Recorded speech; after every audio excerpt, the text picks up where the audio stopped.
Mesdames et messieurs, signori et signori, bienvenue dans le podcast Brillare, le podcast qui met en avant des profils inspirants. Alors aujourd'hui, la team, je suis tellement honorée de vous parler de cette dame, une dévancière dans le métier. Elle est productrice, elle est animatrice, elle est journaliste. Je ne vous en dis pas plus. Je me tourne vers elle. Aïden, bonjour. Bonjour Christelle, merci de me recevoir. Et puis ton accent est juste magnifique. Ah ben merci beaucoup. En tout cas, nous, avec la team Brillare, on est vraiment honorés de te recevoir aujourd'hui. Merci. Et ici, on a pour coutume de demander les nouvelles. Alors, comment ça va aujourd'hui? Ça va très très bien. Tu sais, dehors, actuellement, il pleut, c'est vrai, il fait froid. Et je pense qu'on a la chance d'être au chaud, d'avoir un toit. Et quand je pense à tous les gens qui dorment, pour certains, dans des tentes ou sous des ponts, on peut se dire qu'on est bien. On est quand même chanceux. Bien sûr. Donc, moi, je suis assez régulièrement dans la gratitude parce que je pense qu'on peut apprécier beaucoup de choses et même les petites choses. Aïden, c'est quand même plus de 20 ans de carrière. Alors, est-ce que c'est un rêve de petite fille ou c'est par concours des circonstances que tu es dans ce métier? C'est vraiment un rêve de petite fille. J'ai choisi très tôt d'être journaliste et aussi de bosser à la télé, etc. parce que j'ai toujours été très curieuse de la vie. Curieuse de découvrir des milieux, des univers différents, des gens différents. Et les médias, c'est pleinement ça. Donc, dès mon bac, après mon bac, 17 ans, je suis partie pour des études de journalisme et communication.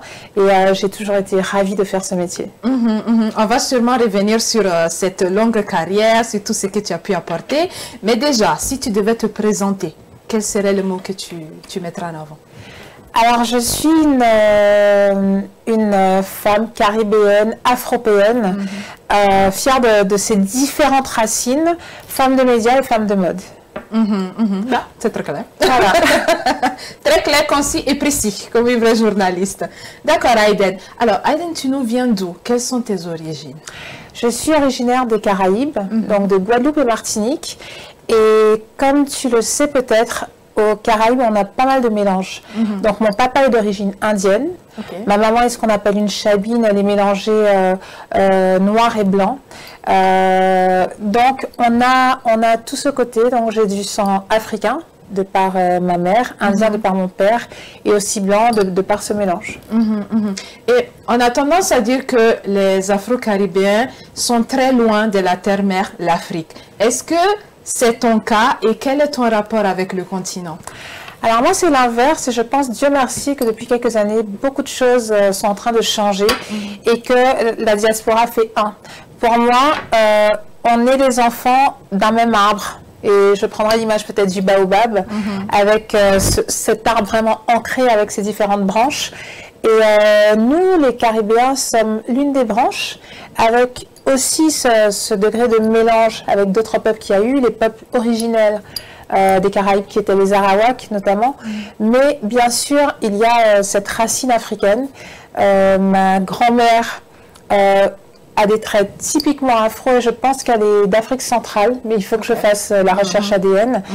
Et ces 20-25 dernières années, j'étais tout le temps sur le continent. J'avais depuis petite vraiment l'envie de découvrir l'Afrique et quand je m'y suis rendue pour la première fois, je crois que c'était au Togo, ça a été une évidence. Et à travers tous les pays que j'ai parcourus, les gens que j'ai rencontrés, ça s'est confirmé. C'était le retour d'un enfant à la maison. Donc, et puis, il y a plein d'endroits où en fermant les yeux, je peux croire que je suis aux Antilles. Quand tu prends le climat en Côte d'Ivoire, certains endroits du Cameroun, la végétation, les fruits, les légumes sont les mêmes. Il y a tellement de similitudes qu'on n'imagine pas. Les cocos à l'eau, tu es ivoirienne quand je suis sur la route de Bassam ou d'Assigny, les cocoteras perdent de vue et tout. Mais oui, c'est la maison aussi. C'est la maison. C'est la maison. Donc, quand on s'intéresse à notre histoire et qu'on y va, cette évidence, elle se fait. Et Dieu merci, je pense que beaucoup d'Antillais sont en recherche de leurs racines. Beaucoup d'Africains ont eu l'occasion d'aller aux Antilles. Et ça casse ces barrières qui n'ont pas lieu d'être. Alors, comme je le disais tout à l'heure, c'est plus de 20 ans de carrière. Nous, on fait un peu partie de la nouvelle génération des journalistes. Mais toi, en tant que dévancière, comment c'était il y a quelques années? Alors, il y a quelques années, c'était compliqué d'intégrer les médias parce que vraiment, les médias étaient assez masculins et très blancs, il faut le dire. On a un peu ouvert la voie. On a ouvert la voie. J'ai été très touchée quand j'ai vu Harry Roselmack présenter le JT pour la première fois. C'était une véritable révolution. Tu vois, à l'époque, quand on voyait des femmes noires à la télé, c'était des rôles un peu potiches. Alors, elles étaient sans doute intelligentes, mais quand on te met Pépita sur le juste prix, où c'était très caricatural. Et nous, quand j'ai voulu intégrer des médias, naïvement, je croyais que mes diplômes suffiraient. Donc, j'ai passé... j'ai eu mon bac plus 5. J'avais vraiment, je pense, le profil adapté. Mais je me suis pris pas mal de refus. Et j'ai commencé au sein d'une chaîne panafricaine. Et ça a été dur parce que dans les médias indépendants, on est très peu ou pas rémunéré. Donc tu es obligé, tu ne peux pas vivre de ton travail dans un premier temps. Tu dois faire des petits boulots à côté. C'est peut-être un peu ingrat. Mais en même temps, tu apprends vite. On développe une polyvalence. Et à un moment, j'ai intégré une chaîne de la TNT. Qui s'appelait Direct Star, qui est devenu C-Star aujourd'hui. C'est le groupe C8, etc. Et tu vois, j'ai toujours eu cette identité afro. Donc, mes cheveux naturels, mon afro, des tresses. Et je me suis dit, mais c'est eux qui sont venus me chercher déjà. Donc, je me suis dit, bon, écoute, ils savaient le profil de femmes et d'animatrices qu'ils ont contacté. Maintenant, je vais être moi-même. Et c'est vrai qu'à la télé, j'avais toujours soit mes cheveux bouclés, je n'ai jamais souhaité avoir spécialement de brush, sauf si j'avais envie pour changer, mais et même au retour de certains voyages, parce que je continuais mes animations d'événements dans différents pays. Par exemple, au retour d'un beau voyage au Mali, j'avais une coiffure très tressée et j'avais les lancements de mon émission musicale le lendemain. Je me suis dit, je ne sais pas comment ma direction va le prendre, mais j'y vais. Écoute, ils m'ont félicité, ils m'ont dit, oh là là, c'est joli, c'est artistique.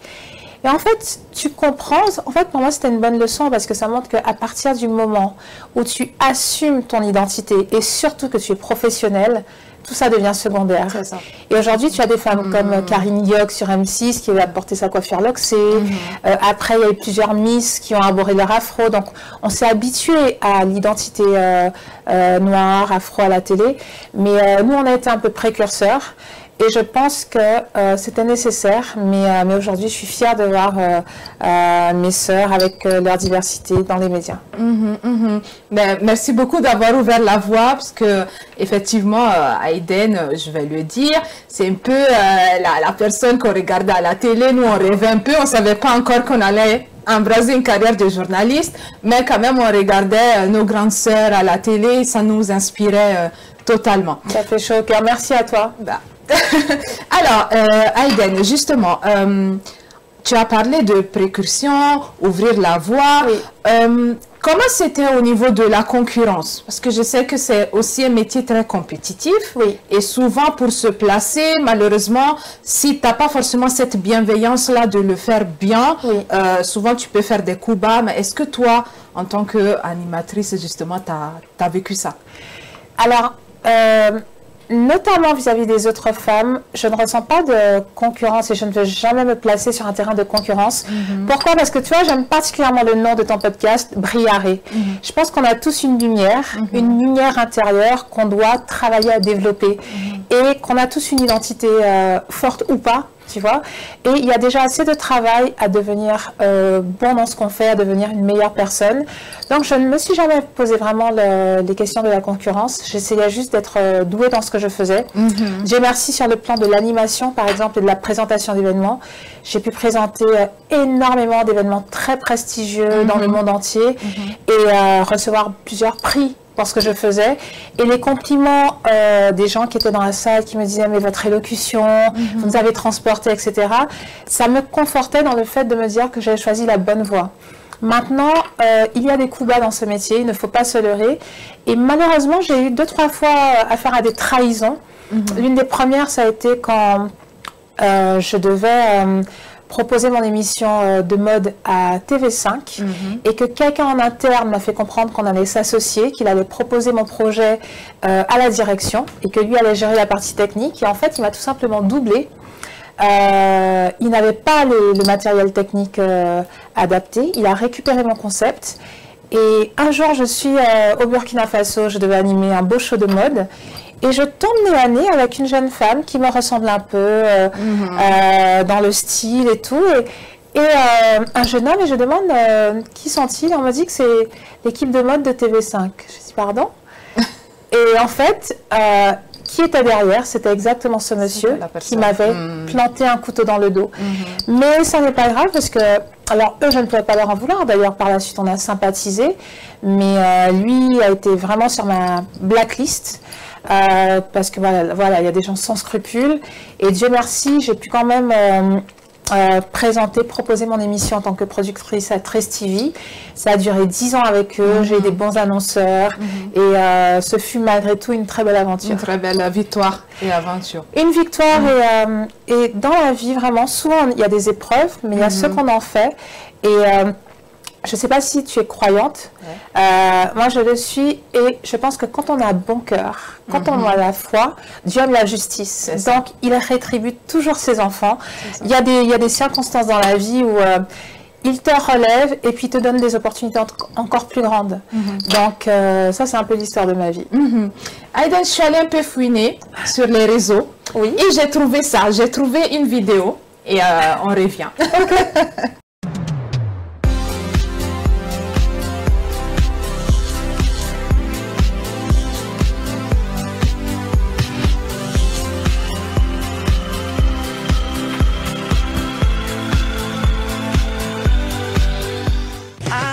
Bonjour à tous, ravi de vous retrouver dans Planète Mode. Aujourd'hui, mise à l'honneur des nappies à l'occasion de la deuxième rencontre des nappies de France. Et oui, ces femmes qui ont choisi de revenir au naturel tout en ayant des looks super tendance, nous allons faire un focus sur elles à l'occasion de cette rencontre. Et puis, cap sur Toulouse où le champion olympique Daouda Karaboué réunit des sportifs à l'occasion d'un show et de défilés pas comme les autres, c'est la Décalé Night. Découvrez ce programme alléchant tout de suite dans Planète Mode. Et c'était Aïden pour Planète Mode. Alors, qu'est-ce que ça fait de moi ça? Écoute, ça fait drôle parce que c'est toute une partie de ma vie. Planète Mode, je pense, a contribué à faire éclore beaucoup plus la mode africaine dans les médias et dans le cœur des gens. Parce que on a eu l'occasion d'aller dans plein de pays. Et tant de personnes ne savaient pas peut-être l'histoire du Bogolan, du Faso d'Anfani, du Pankita. Donc ça a été fantastique. Trace était très suivi dans plein de pays. Donc belle aventure, on a été invités partout. Et tu vois, il n'y a pas très longtemps, j'ai croisé un show d'Adama Paris, l'influenceuse Sheila Donia. Oui. Et elle m'a dit, je ne rappelle pas Planète Mode et tu m'as pleinement inspirée. Et c'est vrai que quand je vois maintenant certaines animatrices mettre en scène les tenues dans leur lancement, Écoute, ça me fait un peu chaud au cœur parce que je me dis, ouais, vraiment, on a ouvert la voie. Et si aujourd'hui, il y a tant de stylistes renommés, c'est aussi parce qu'ils avaient le talent et les médias ont été ce petit coup de pouce qui a transcendé tout ça. Boosté tout ça. Voilà. Mais justement, cette passion pour la mode t'est venue d'où? Je pense de ma mamie. Ok. Alors, de mamie. La mère de ma mère a toujours été très coquette. Si on allait à un mariage ou pour aller à l'église, elle avait le chapeau, la pochette. Même avant son décès, elle avait déjà choisi la tenue qu'elle voulait mettre pour le jour où elle serait enterrée. Donc une robe blanche en dentelle. Vraiment, c'est fou quoi, tu vois. Et en parallèle, la mère de mon père habitait juste à côté d'une couturière qui était sa meilleure amie. Et chaque fois qu'on allait les voir le week-end, quand j'étais enfant, j'étais sur le balcon de cette dame et je feuilletais les catalogues de robes de mariée, de robes du soir. Et puis, ma mère aussi nous a toujours appris l'élégance. Donc oui, on aimait... même des fois too much, parce que je me rappelle d'une fois... une des premières fois à mon arrivée en France, je devais faire Noël avec mon petit ami qui habitait dans une banlieue parisienne qui s'appelle Grigny, que certains connaissent, qui n'a pas forcément très bonne réputation. Et comme j'ai toujours aimé la sape, je m'étais fait faire une tenue en velours rouge avec les manches comme ça, vraiment un truc sophistiqué, classe. Et je débarque dans mon meilleur RER à Grigny, je l'appelle, c'était à l'époque des cabines téléphoniques. Déjà dans le train, je sens que je suis un peu décalée, tu vois, par rapport aux gens. Et puis il vient me chercher, et puis il me voit, il me dit tu es très très belle, Mais c'est une soirée un peu décontractée. Du coup, j'ai dû me changer, mettre une tenue d'une de ses sœurs qui était trop large pour moi et très basique. Mais tout ça pour te dire que, écoute, quand on aime la mode, on aime la mode. Donc, et je pense que c'est une forme d'expression de soi. Moi, au gré des occasions, je peux avoir des styles très versatiles, être un peu sport comme aujourd'hui, ou l'heure d'après être dans un look beaucoup plus sophistiqué. Je trouve que c'est ça aussi la mode, pouvoir s'amuser au gré de ses envies. Est-ce que c'est cette passion pour la mode qui t'a donné envie justement de mettre en place ta marque prêt-à-porter? Oui, alors deux choses. Déjà, j'ai toujours eu l'amour des tissus. Donc, quand j'allais dans les différents pays, je craquais, je ramenais des tissus. Sur les événements, souvent les créateurs m'habillaient et parfois je me faisais faire des habits par rapport aux tissus que je trouvais dans les pays. Et des fois, justement, les gens me disaient, mais cette tenue, c'est de qui? Sauf que c'était mes idées, tu vois. Et quand j'ai eu ma fille, là, j'ai eu envie de monter la marque parce que je me suis rendu compte que les créateurs faisaient de très belles tenues, mais à l'époque, c'était toujours hyper habillé. Et qu'est-ce qu'on met au quotidien? C'est du prêt-à-porter. Et c'est pour ça que j'ai eu envie de lancer une marque prêt-à-porter en me disant, mais s'il y a des Zara, des Mango, des H&M, c'est bien qu'il y a de la place. Les femmes, elles portent d'abord des habits pour tous les jours. Et le créneau de Glam Ethnic, c'était d'abord ça, une marque pour le quotidien des femmes actives. Et Dieu merci, ça a plu. Ça a plu et ça a été bien accueilli dans les différents pays? Ça a été bien accueilli. Alors oui et non. Oui et non, c'est-à-dire que ça a été bien accueilli dans l'ensemble parce que la clientèle est là. La marque va fêter ses 10 ans. Ça a été moins bien accueilli par certaines personnes de la profession, c'est-à-dire des stylistes, dont un qui m'a dit ça m'a pas plu de voir que tu as monté ta marque. J'ai senti ça comme si tu nous avais trahis avant que tu faisais notre promotion. J'ai dit mais je continue toujours de faire votre promotion. Si j'anime un show, notamment sur le continent, je vais toujours porter les tenues des autres créateurs. Je sais faire la part des choses, tu vois. Il y a le journalisme, la présentation et ma marque. Maintenant, ma marque, c'est un autre marché. Déjà, je suis à Paris. Et puis, il y a de la place pour tous. Et c'est surtout les clientes qui sont rois. C'est-à-dire que si elles aiment ta proposition, elles prennent. Si c'était nul et que ça ne leur correspondait pas, je pense que la première année, j'aurais déjà fermé boutique.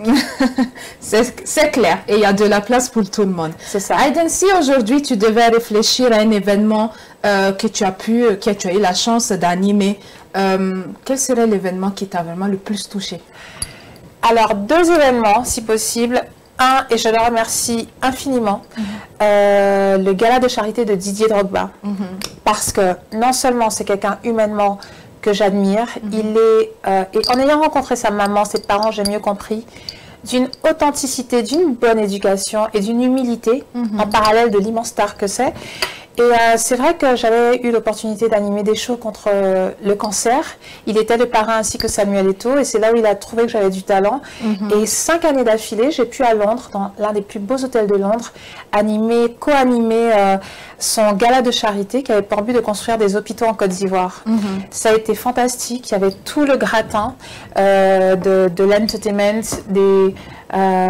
des personnalités comme les Pussycat Dolls, Fanny Poupa venait, les Magic System, des personnalités européennes, des personnalités du monde de l'entreprise, et puis surtout une action qui a vraiment du sens et qui m'a ouvert d'autres opportunités, comme l'équipe de Puma, donc l'annonceur de Didier, qui me propose, en ayant vu ma prestation, d'animer la conférence de presse du Usain Bolt à Paris, ou pas mal d'autres opportunités. Donc ça a vraiment été un événement fort, très prestigieux, magnifique.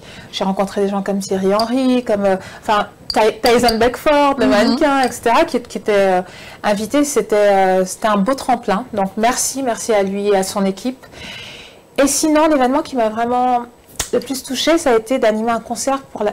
Ah, mais il y en a. Ah, mais il y en a deux. Il y en a trois finalement. Il y en a trois. Okay. Alors, un, c'était le concert contre le racisme, un 14 juillet, sous la Tour Eiffel. On était en direct, je bossais pour une chaîne de la TNT. C'était 1 million de personnes, avec plein de stars de la musique française internationale. Et en fait, vraiment de voir ces gens de toutes les origines, de toutes les couleurs, unis autour de la musique et contre le racisme. Mais sur scène, j'en avais des frissons. Et je pense avoir fait une très bonne animation, mais surtout, il y a quelque chose qui est passé. Tu vois, entre le public, on était en harmonie et je me disais, mais c'est ça la force de la culture, unir les peuples, rassembler les gens. Et le troisième événement, ça a été, là ça m'a vraiment touché au cœur, c'était à Goma. Donc cette région du Congo profondément touchée par la guerre. J'animais ce concert pour la paix, monté par une grosse prod en partenariat avec Trace TV. Et Jude Law, l'acteur anglais, était le parrain. Econ est venu, etc. Concert fantastique. Mais ce qui m'a profondément choquée, ça a été de visiter les camps et de voir à quel point, c'était il y a quelques années, on pouvait vivre dans nos pays européens avec tout le confort nécessaire et même dans des capitales africaines pas loin, parce qu'on était passé notamment par le Rwanda, et que des gens vivaient dans une détresse, dans une misère et étaient encore profondément en danger tous les jours, parce que les femmes nous expliquaient des femmes qui avaient été violées, justement à l'est du pays. Donc vous êtes à Goma, cette ville qui est, en termes de minerais, l'une des plus riches de la planète. Et c'est une ville où on a l'impression d'être en enfer parce qu'il y a des cendres partout. L'université a les vitres explosées, la route est défoncée, et des camps, des tentes de réfugiés qui vivent avec le minimum. Et ça m'a vraiment touchée de me dire, mais qu'est-ce qui motive l'être humain à faire subir autant à l'autre, en fait. Parce que rien ne justifie ça, la dureté de vie de ces enfants, de ces femmes, et savoir que finalement, dans plein d'autres endroits de la planète, il y a des gens dans des camps, là je pense aux réfugiés palestiniens, syriens, etc., qui vivent aussi l'horreur au quotidien. Donc, c'était pas... Ok, c'était certes lié à ma profession, mais c'était surtout ce constat. Et cet événement, je ne l'oublierai jamais. Et quel est ton regard sur la communauté afro-caribéenne aujourd'hui? Mon regard, c'est que beaucoup de choses ont bougé. Alors, je suis fascinée par l'émergence des entrepreneurs, parce qu'il y a quelques années, ça n'était pas le cas. Alors déjà, plusieurs événements ont fait bouger les choses. Moi, j'avais eu la joie d'animer Boucle d'ébène, qui a été un des premiers grands événements pour mettre en avant le cheveu naturel et la beauté noire. Cet événement a permis de... Ça a été un précurseur parce que vraiment, on a vu la naissance d'une fierté noire, notamment en France, où on avait tendance à se cacher, tu vois. Ensuite, ça a donné lieu à la NHA. Donc aujourd'hui, la Natural Hair Academy, c'est le rendez-vous. Toutes les marques qui sont, j'ai la joie de collaborer avec eux également à l'animation. Et à la NHA, justement, il y a des tonnes d'entrepreneurs. Il y a des marques de cosmétiques, pour les cheveux, les vêtements et tout. Mais avant, ça n'existait pas. Ça existait très, très peu. Et aujourd'hui, je pense qu'on a compris qu'on peut prendre notre destin en main. C'est-à-dire que on n'attend pas qu'on nous offre le poste de nos rêves. On le fabrique. Ça a été aussi l'histoire de ma vie dans les médias, c'est-à-dire de voir que, ok, je sais que j'ai du talent dans ce métier, et comme tu fais en fait, savoir que tu as du talent dans ce métier, que peut-être à l'instant T, on ne te donne pas ta chance, tu l'apprends, tu montes ton concept. Ce concept m'a permis de voyager dans plein de pays, de bien gagner ma vie, d'être reconnue, sans dépendre de qui que ce soit, de travailler avec plusieurs chaînes. Et c'est la fierté que j'ai quand je vois mon peuple aujourd'hui, en tout cas une bonne partie, se dire qu'on a compris qu'on pouvait être autosuffisant, qu'on avait les capacités de ne pas toujours dépendre d'un patron. Parce que sinon, souvent dans ce pays, on va nous réduire à notre condition de noir, comme si la condition de noir voulait dire inférieure. Mais ça. Au nom de quoi? Et justement, quand on s'intéresse à notre histoire, quand on va en Afrique, quand on lit les écrivains panafricains, etc., on sait combien on est des descendants de rois, de reines, qu'on est à l'origine de beaucoup de choses. Donc, cette communauté, à mon sens, est plus consciente. Ça, c'est le bon côté. Plus entrepreneuse, très bon côté. Mauvais côté, encore trop divisée. Trop divisée, trop éparpillée. Les Ivoiriens font des choses. Les Congolais font. Les Togolais font, les Antillais font, mais Antillais, certains, ça va être Guadeloupe d'un côté, Martinique de l'autre. Non, mais alors que si on se mettait tous ensemble, mais on est hyper puissant. On est puissant dans le nombre, on est puissant dans la capacité économique. Parce que on est des gros consommateurs. Et ça, c'est mon plus grand regret. J'habite dans le centre de Paris, alors une partie de mon quartier, c'est tenu par les Indiens. Les Indiens ne font pas de bruit, ils possèdent énormément de choses. Les plus grandes marques de cosmétiques, de produits capillaires, c'est eux qui sont derrière. D'autres quartiers, là on est dans un des quartiers de Paris, c'est la communauté asiatique qui est vraiment en place. D'autres quartiers, ce sont les Arabes. Toi, tu es africain ou antillais, tu veux manger tes bananes, tu vas prendre tes produits qui seront tenus par un Chinois. Tu vas prendre tes produits pour les cheveux tenus par un Indien. Tu vas faire la fête, la salle sera louée par un Juif. Tu vas prendre ta viande halal chez un Arabe. Qu'est-ce que toi, tu possèdes? C'est clair. Ça, c'est mon plus grand regret. Et j'espère que dans quelques années, parce que déjà les choses évoluent, dans quelques années, on aura nos propres salles. Il y a beaucoup de mariages chez nous, il y a beaucoup de soirées. Quand on loue toujours chez les autres. Il nous faut nos salles. Les restaurants, il y en a de plus en plus. Il y a des points où ça va mieux. Maintenant, on peut encore mieux faire. On peut mieux faire. Voilà. Merci beaucoup, Aïden. Alors, on va faire une petite pause avec une rubrique que mes invités n'aiment pas, mais que j'aime beaucoup faire. Le scanner. Voilà. Aïden.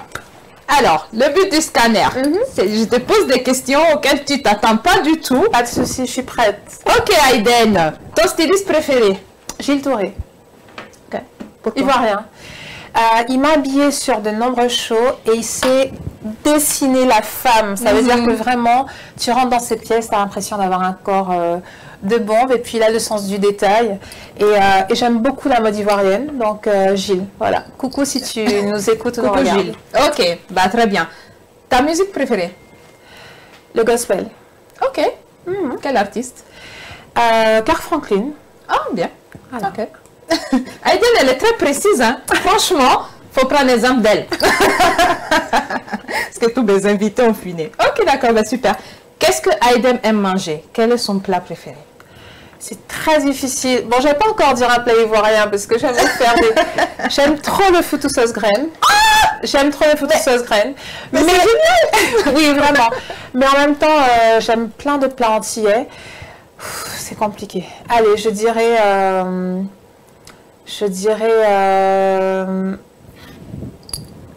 bon poisson. Un bon poisson. Allez, comme ma fille, un courbouillon de poisson. Voilà. Ok, d'accord, très bien. Aïden, alors, ta plus grosse bêtise? Ah, j'en fais pas, je suis sage, moi. Elle est trop sage, en fait. Oui. Alors, ma plus grosse bêtise, tu as rigolé. J'étais très, très jeune. Et comme je suis gourmande, j'étais dans un supermarché. J'avais pas pris d'argent de poche. On m'avait parlé des Toblerone. Et j'ai cassé un carré de Toblerone. En gros, j'ai volé un petit de triangle là. Et puis j'ai déposé le truc. Donc et tu sais, la chance qui s'est passée, c'est que le gardien m'a vue. Et le gardien m'a fait très peur. Il m'a dit, mademoiselle, qu'est-ce que vous venez de faire? Ramenez-moi votre carnet de correspondance. Et puis, en fait, il a fait comme si j'avais fait quelque chose de tellement grave. Et il m'a dit, demain, vous ramenez l'argent, sinon je préviens vos parents. Et ils vont venir chercher votre carnet. Mon Dieu! Mais ça m'a guéri du vol tout le reste de ma vie. Ça n'était rien, mais vraiment, je remercie ce monsieur parce qu'en soi, c'était peut-être anodin, tu sais. Mais ça sert dans la vie. C'était une petite leçon. Aïden, pour finir, quel est ton pire défaut? La gourmandise. Ah, ok. Bah, elle a dit, hein. Elle a dit, la gourmandise. Ok, bah super. Bah, merci beaucoup, Aïden. Plaisir. J'ai été très ravie de faire cette rubrique avec toi, surtout que les réponses étaient claires, précises et concises.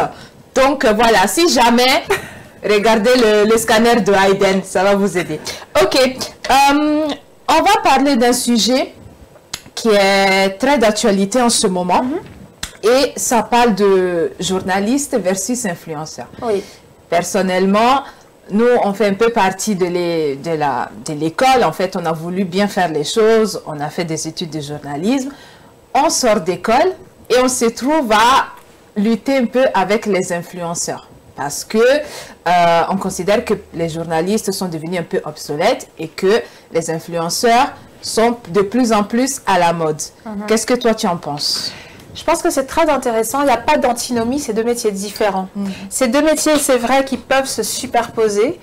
Pourquoi? Ça dépend des contextes. Mais un journaliste ne va pas traiter la chose de la même manière qu'une influenceuse parce qu'on apprend à construire des sujets, à restituer des sujets. Maintenant, certaines influenceuses ou certains influenceurs ont développé des qualités de journaliste.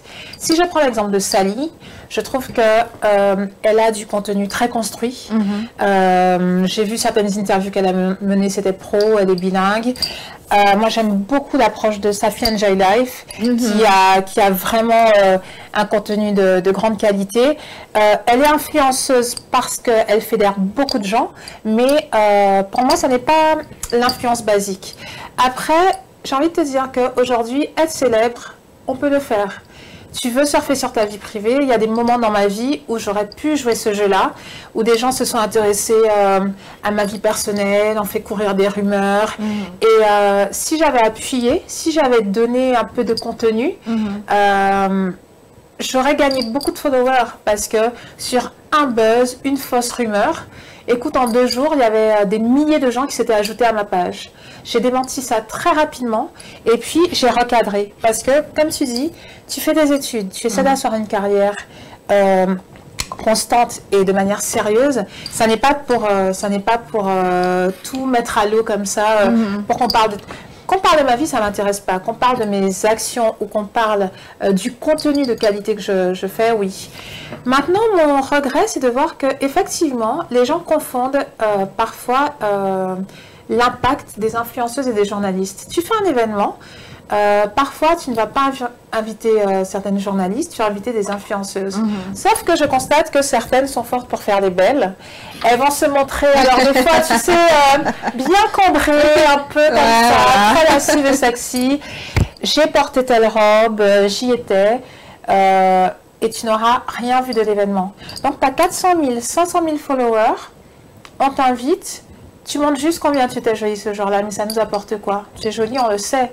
Aucun intérêt. En tout cas, à mon sens, tu invites un ou une journaliste, eh bien, on va te dresser le décor, on va te faire vivre l'événement, on va montrer ceux qui étaient là. C'est un autre métier. Maintenant, certains le comprennent, d'autres pas. Je trouve qu'on peut être complémentaires, mais ne pas confondre les choses. Et est-ce que tu penses que, justement, maintenant, pour percer, il faut mixer les deux? Parce qu'on assiste à des grands événements, des tapis rouges, où on invite des influenceuses qui, malheureusement, ne sont pas toutes salies. D'ailleurs, j'ai lu Sally. Elles ne sont pas toutes salies, donc c'est un peu un flop.